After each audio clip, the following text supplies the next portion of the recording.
All right. Welcome, everybody. Hello, hello. Okay, thanks for joining. Today, we are just going to beat these distractions, okay? All right. There we go. So, how's everyone's day going? Feel free to put things in the chat. I can see the chat as we go. I'm going to be peeking at it. So, I like to talk about brain wonder, just how can we wonder what we can learn about our brain to help us focus and really live the life that we really want to. Who's here with us? All right, Mary. We got lots of Marys on. Love this. Okay. So if we focus, I believe we can change the world with our gifts. But there is something called an attention economy, and that is just a lot of things coming at us. Imagine that your brain is a house and all the doors and windows are open. How many doors and windows do you have open during your workday? Put it in the chat.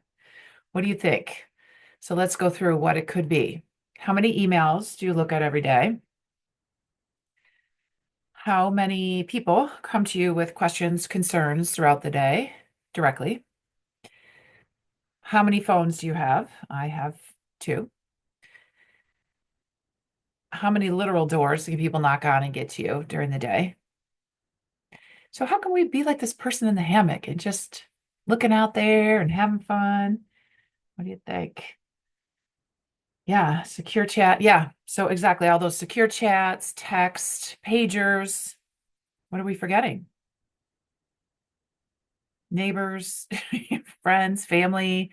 Not that we don't want this, but we just have to think about like who are we sharing our attention with? Because how can we really yeah, dogs? Exactly. How many dogs do you have, Mare? Two? I hear dogs plural. At least two?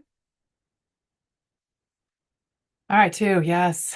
Okay. Well, there was a day we had two. We have one now. He's great. His breath is horrible.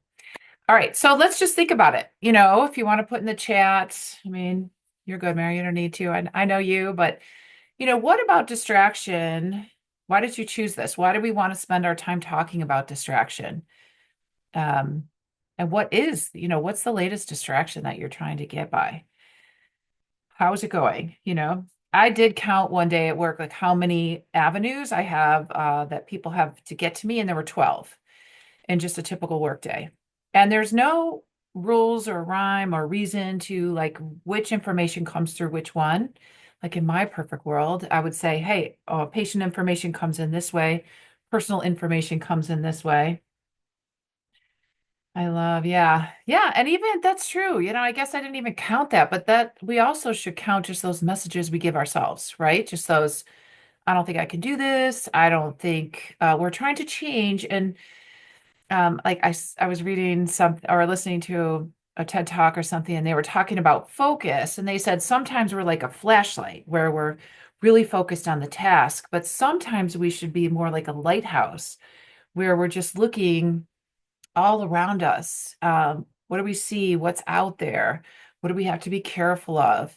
So I thought that was an interesting metaphor, to go from the flashlight really focused to the lighthouse. Because you're right. Like when we're trying to change, we know we want something different. We know something's there.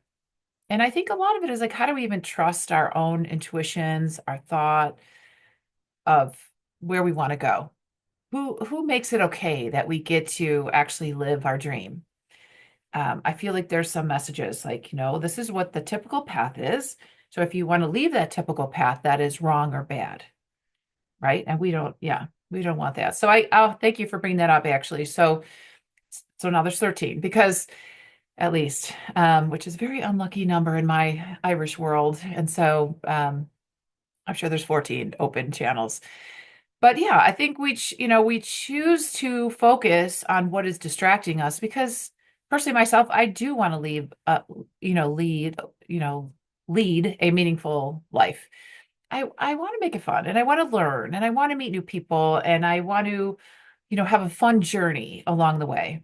Um, I think, one of my favorite books, this one, The Myths of Happiness. You can see I love it because but it's Sonia Lubomirsky. And she talks about just the myths of happiness. And she says one of the myths is that when we do a lot of things, we'll be happier, but that's not true. So we have to have a focus to be happy. And actually, she said the other myth is that we'll be happy when we get there, like the destination, but actually, really, it's the journey that's the happy part. So I think those are great. So she says here, when we're distracted, we're not happy. And we buy into this myth that we have to work really hard to get there and then we'll be happy. But actually, she and many other happiness, positive psychology researchers show us that the journey matters, which is cool because we're on the journey right now. So we can be happy now. But what is it like? Anyone here feel like toast? Yeah, just put toast in the comments. Yeah, I mean, you're rock stars. You have so much education behind you. You do amazing things during the day. I personally love long-lasting solutions. I'm here to tap into solutions that can just brighten my day, make it easier, make it more understandable, so I know where to put my focus. Do you feel like toast? Put toast in the comment if you do. Well, maybe you're well rested after your 2 weeks. Okay, so this session is for busy docs who want to help others. We want to feel creative. We want to acknowledge that, we've done a lot. We've grown a lot. We understand, we've gone through a lot of education. We have a lot of degrees and certificates and all kind of things.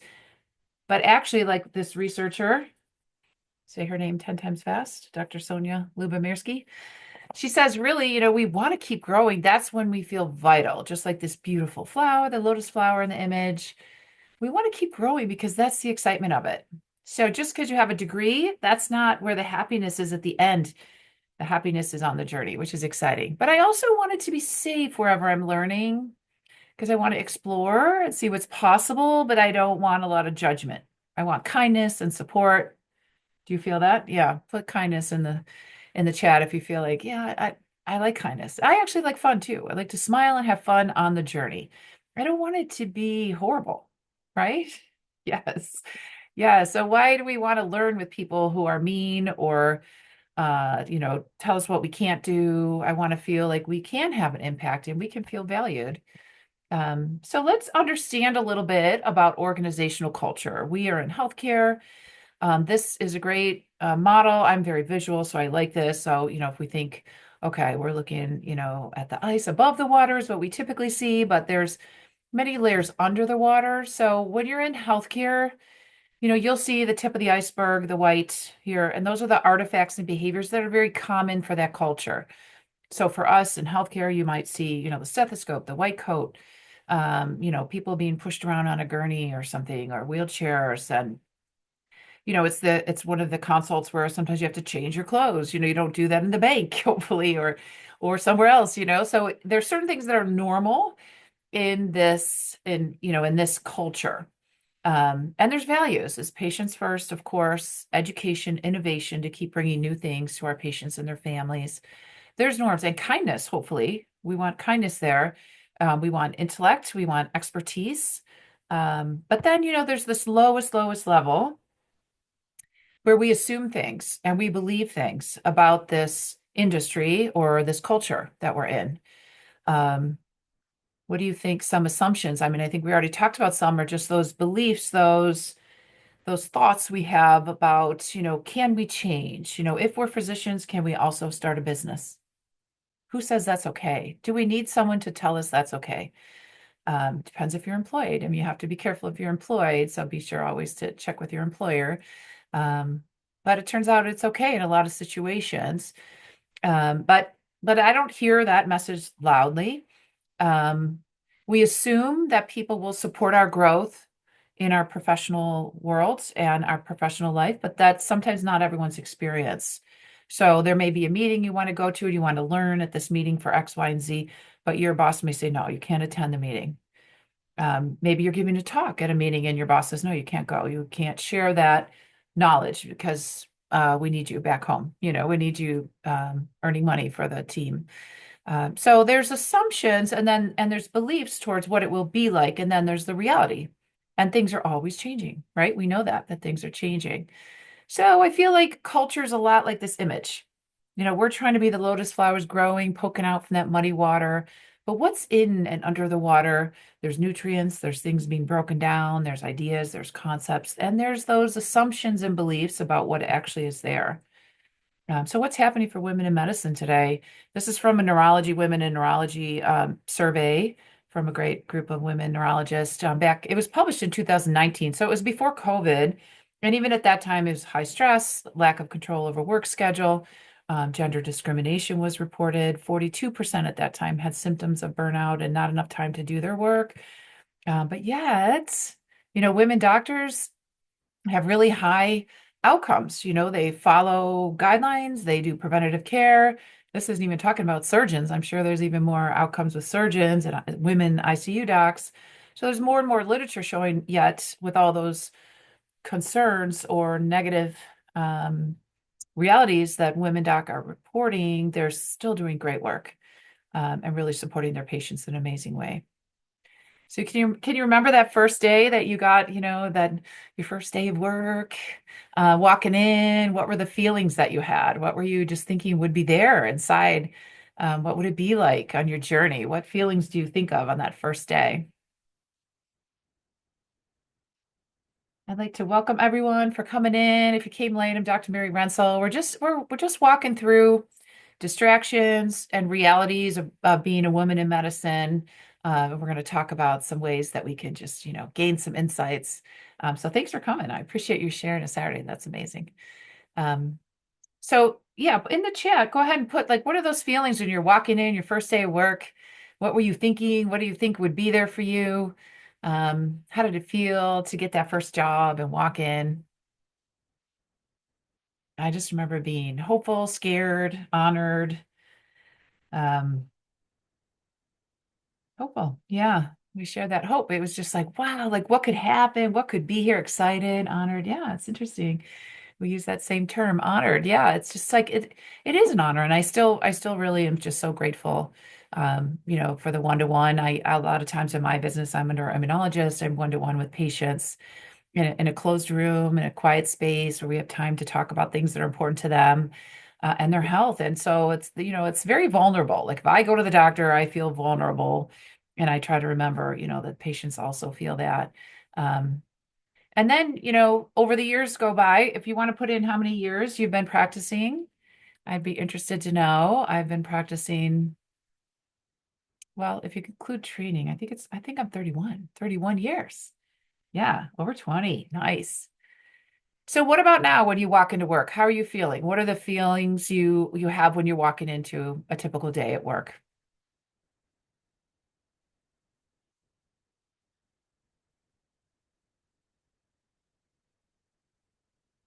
Sure. Yeah. I know. It's scary, right? Like we just have to get by. Like we have to take care of ourselves. It's like self-preservation, It's very hard. And I know, people are working super hard to do the bare minimum, someone said, just to get by. Sometimes excited. Yeah, that's great. I mean, there's different days, right? And we come in, what we bring to our work situation, it's different on different days. Obviously, our setting, our emotional setting, our physical settings, if we slept well, or I have 4 kids, sometimes if I'm in an argument with a kid or something, um, yeah, I love that. Yeah. So, and prioritize, like, what are we going to prioritize? Are we going to take care of, the patients first, obviously, emails and things later? So sometimes it just feels like, how do we get it all in and what's important? So it can feel overwhelming, confusing. Um, and it seems like, the message, like we talked about that model of the culture, if we're thinking about an ice cap, we see the ice above the water, but down deep, what's the message about growing, trying something, setting your priorities, setting when you look at emails, um, setting like, saying out loud, like, okay, I've practiced for this many years. Now I want to try something new because I know growth is when we feel vital. Is there anyone on your team or your bosses, et cetera, that are like, yes, yeah, let's do that, Um, do you feel that support in your environment or in your culture, support for growth? And I sure understand that there's various priorities. But I would say personally, I just had one of my colleagues who I trained as a fellow, and now she's out there rocking it. And we were talking a little bit about a CME, and she wanted to go to the CME event, and her boss said no, they weren't going to pay for it, and she even applied for a grant, and they she didn't get the grant, and they said the meeting was too expensive. And she's heard really great things about this meeting, and I've been to this meeting. It's amazing. It's called Brave Enough, and it's just a really unique environment. It's really supportive, full of growth, full of tools and insights. It's really a great meeting. And then I said, you can fund your own education, your own support. You don't have to wait for someone to kind of tap you on the shoulder, say it's your turn. And you can ask. I mean, she asked and she even tried to get funding, but it didn't work. But she's going to go herself, which is great. Nice. Integrative. Oh, yeah, we got to talk to you. I would love it. I love it. Yeah, let's have a chat. I would love to learn more about your work. Integrative psychiatry. Love that. Yeah. Yeah, good. Well, I'm glad that people said the intent and desire for growth is there. That's great. I'm really happy to hear that. I also think that I learned these messages over the years, these concepts, but I didn't really hear them in training. But when we work, we feel important and useful, and we all want a role in this society. We want to make sure that, yay. Oh, that's amazing. Okay, that's great. Yeah, we love it. Um, we want to roll. We want to make sure what we do day to day is meaningful, right? And work can actually have negative and positive, literally brain consequences. So typically, like studies show us white collar workers who are more cognitive in their work, but more sedentary will have different parts of the brain that are bigger or more active on functional MRIs. So it's kind of interesting that the brain will actually look a certain way depending on the work that we have. And it sure makes sense if you have a very physical job, but maybe cognitively it's similar roles each day, so maybe different areas of the functional MRI will light up. But I also think that we don't hear enough, and maybe this is one thing that you also share, both of you, because I know Diane and Mary, you guys both are very holistic in your thinking, is that we need to give the brain support for it to learn. It's already busy managing our whole body. I'm a neuroimmunologist, so I love to think about what it's already doing. It's like its plate is full, but we also want it to grow, or we also want it to be creative, or we also want to, take care of family members, or we want to plan our next career steps. Like, how do we give it enough physical support and otherwise so that it also can be creative and help us find our next steps? Um, and I also think it's really neat to hear some of the positive psychology research out there saying we personally have to focus on our joy, our own joy, and we can drive our own professional growth. Just like I taught that fellow, and she just reminded me yesterday we were on the phone. It's like, yeah, and I had to learn that myself. I had to learn that I'm in charge of my own professional development. And sometimes it will align with my employer, sometimes it will not, but that's fine. I still am in charge of my own professional development because the journey is where the happiness is, which I think is really great. I love these insights to make things understandable. So, I think when we talk about this, we can feel less stuck or less confused or disorganized or frustrated. I offer programs. One of them I call WAG, which is a women accountability group for docs. And, one doc that was in my program said her goals are just fuzzy. Like life was flying by. She had kids kind of in middle school and older grade school. And obviously she's working hard and she's like, I don't know, I'm just not sure what's next. I know I want to be on the beach more. So we talked about beach chairs and being on the beach, so just get closer to your goals. And it feels good to be empowered or creative and informed, enthusiastic about something again. Brave is hard, and courageous is also hard, but can be done, so we can act in the face of fear because maybe we haven't seen this before. We want to feel valued and we want to grow. I personally think we ought to be able to build a big, beautiful life and have meaningful work. But it seems like some of the messages I received, at least, or I perceived that it was intimidating or embarrassing to have to set this up myself and to navigate this risk of burnout in a profession I was so honored to attend and be part of. And it just seemed, I didn't have anyone in medicine in my family. And so getting into medicine was just like, oh my gosh, it's just like the golden opportunity. And then I learned, that women docs have a high rate of completing suicide or mental health disorders. And I'm sure Diane could educate us on that. So who am I? I have four kids. I'm a neuroimmunologist. I started my business 6 years ago. I call it Brain Fresh. And I just like to use neuroscience insights and to help people just boost their vitality. So these are some of my kids and my husband throughout the pictures. I've worked with corporate and I've done coach training. So the upper right hand picture with the woman in the red dress, her name is Rachel Rogers, and she trains women to teach others how to start a business and grow a business up to $1 million. So she has a 7 level plan, a protocol, how to start and grow a business. And so I really love, of course, I love protocols. So this is me. I'm still working as a neuroimmunologist, and then I do this I'm working part-time. So I run my business on the part-time.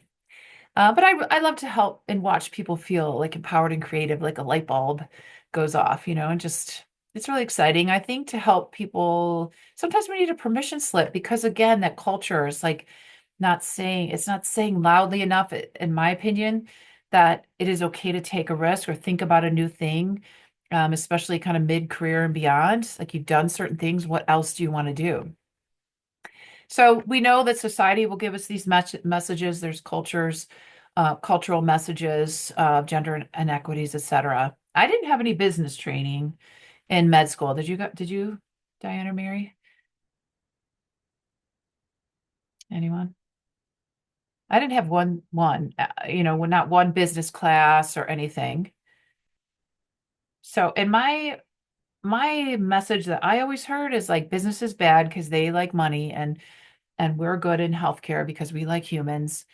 And it turns out, yeah, yeah, me too. I know. So that's why I loved that coach training to become a business coach because I just wanted to understand it better. I don't like when things are like a black box and I can't understand them. I want to jump in there and research it and figure it out. So I loved working with that. It was a great program with a lot of tests and practice and all kind of things.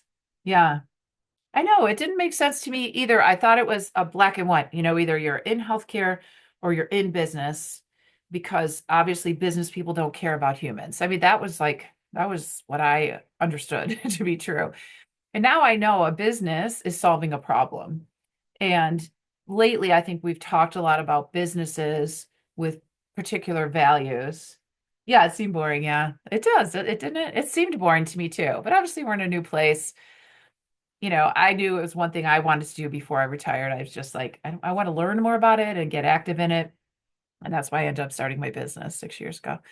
Um, but yeah, I think Costco comes to mind, that we know.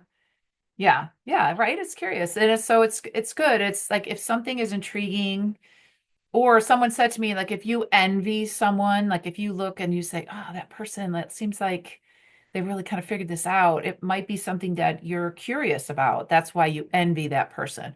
Like I looked at Sasha Shilcutt, she's the anesthesiologist that runs Brave Enough. And she's, made these communities and she has these amazing events and she has books and she made a bag. I mean, she's done a lot of interesting things.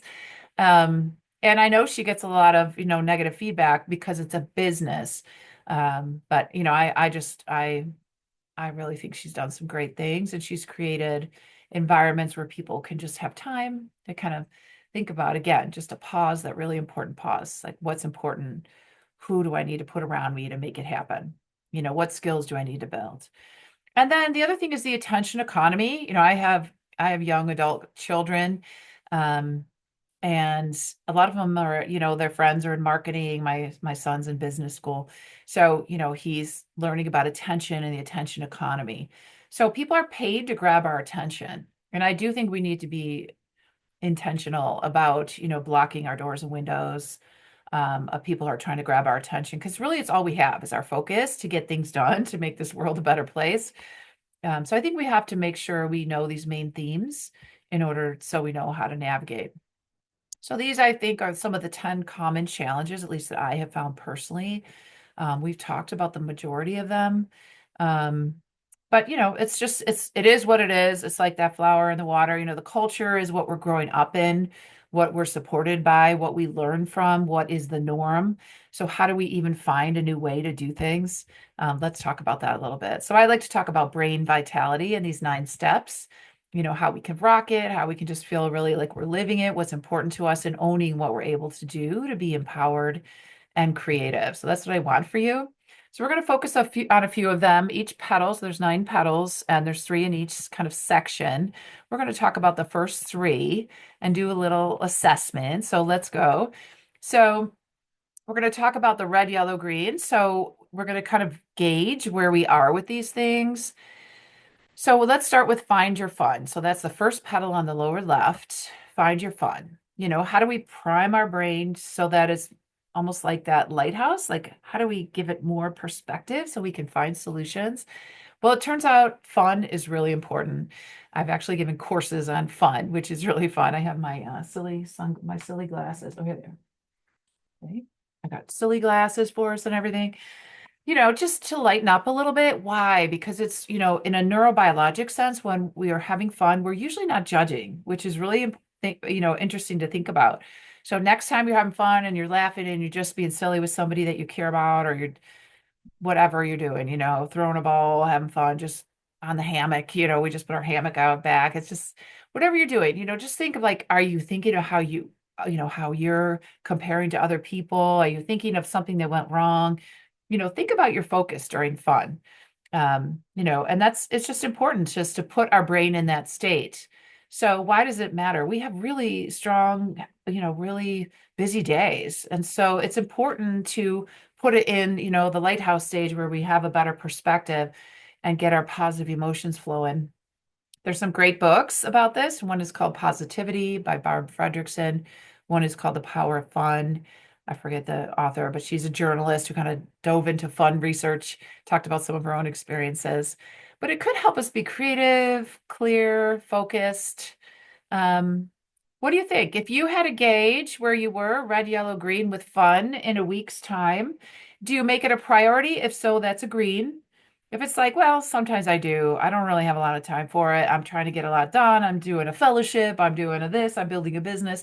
I don't have time for fun right now, so I'm kind of yellowish. Red is like, there's no time for fun. Where would you say you are? Red, yellow, green on the find your fun scale. Yeah, yellowish. Yeah, yeah. Anyone have anything fun planned for today? I'm kind of waiting to see on the weather. There's like a front porch band kind of thing in Cleveland. Oh, on a boat. Yay. Oh, that's fun. That definitely counts. Going on the boat with family. That's lovely. Yeah. So can you see, does it make sense, that putting our brain in that state it can change our perceptions, kind of gets us out of that, flashlight focus state and just a wider perspective and no judgment and generally positive emotions.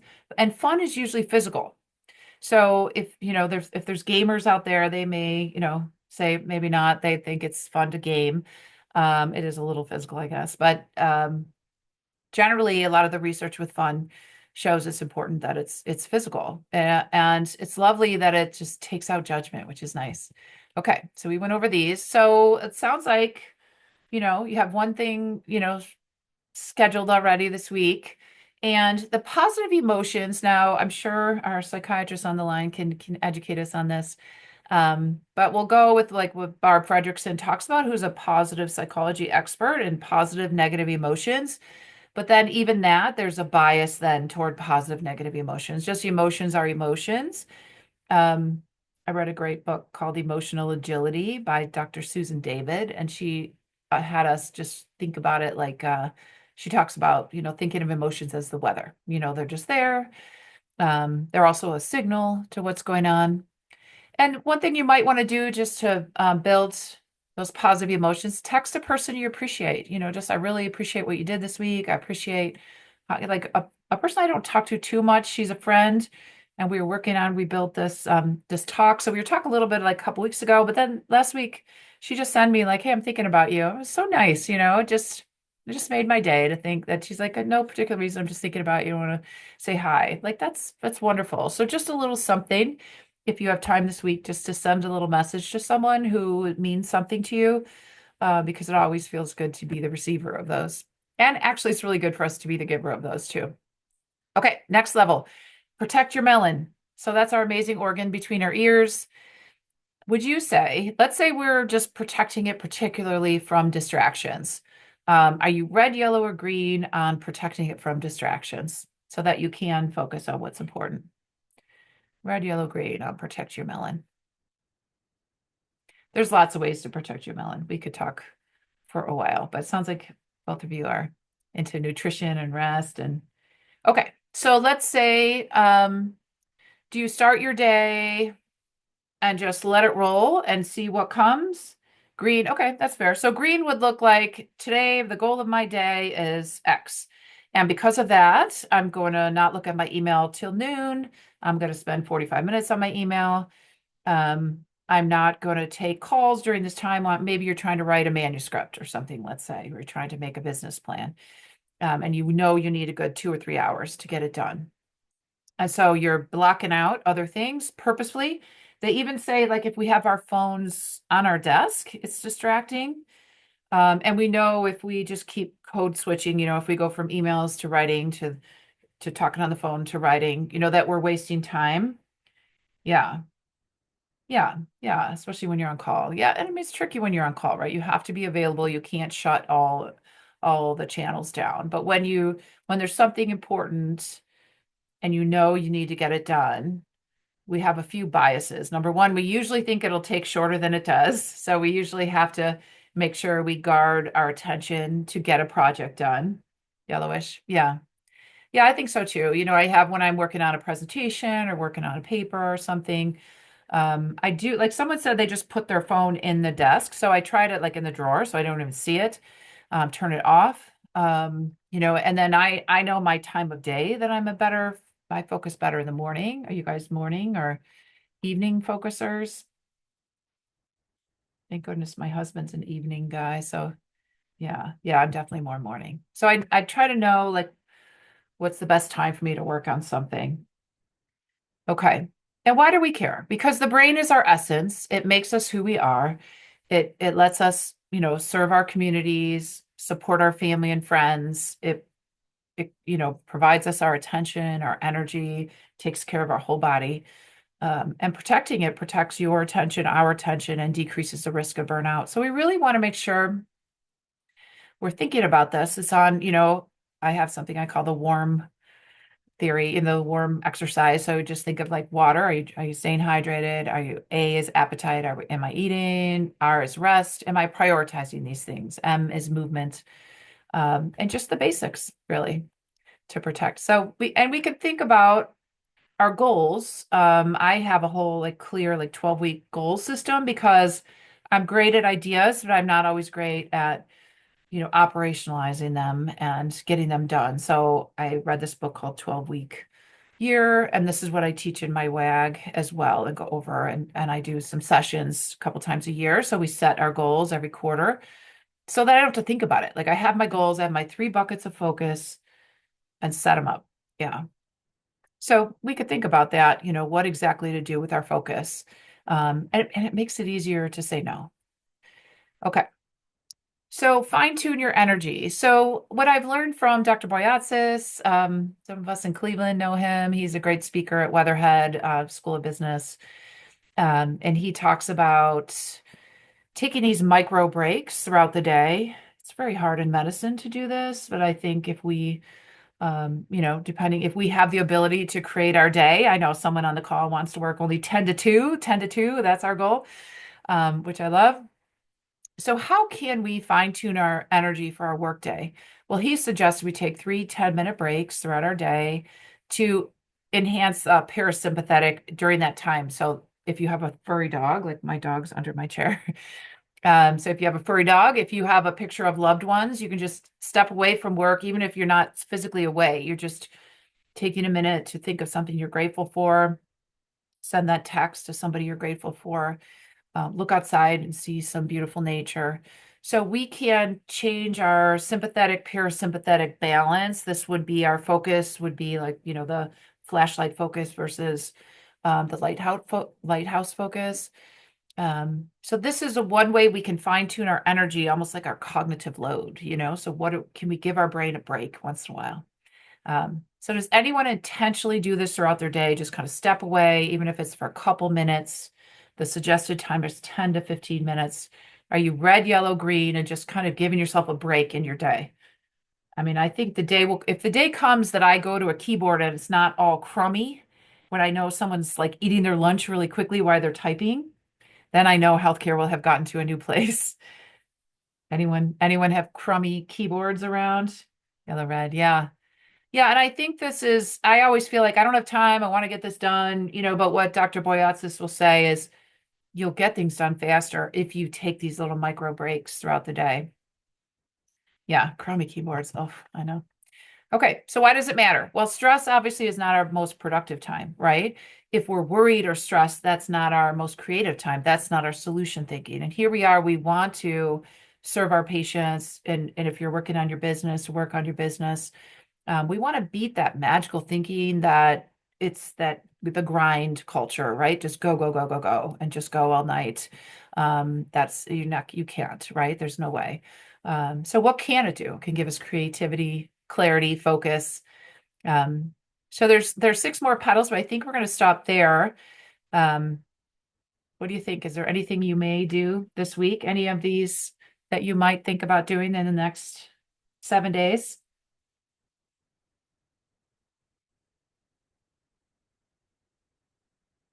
No crummy keyboards. Get away for a meal.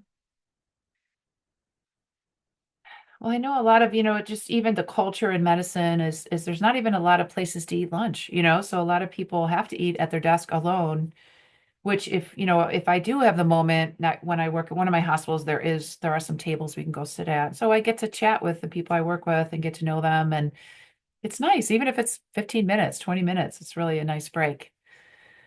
Okay. I love it. Yeah, a little 10 minutes. Oh, community. I love it. Okay, that's great. Yeah, me too. I mean, I really have appreciated the community just again, just sitting and having lunch. These are people I work with a lot, but I don't really get time to know them.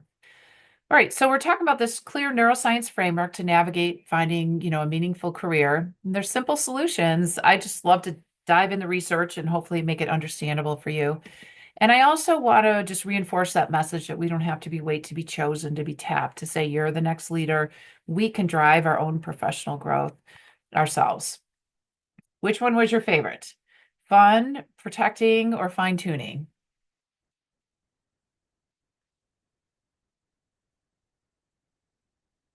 What do you think? What do you think? I guess fine tuning is probably the hardest one for me.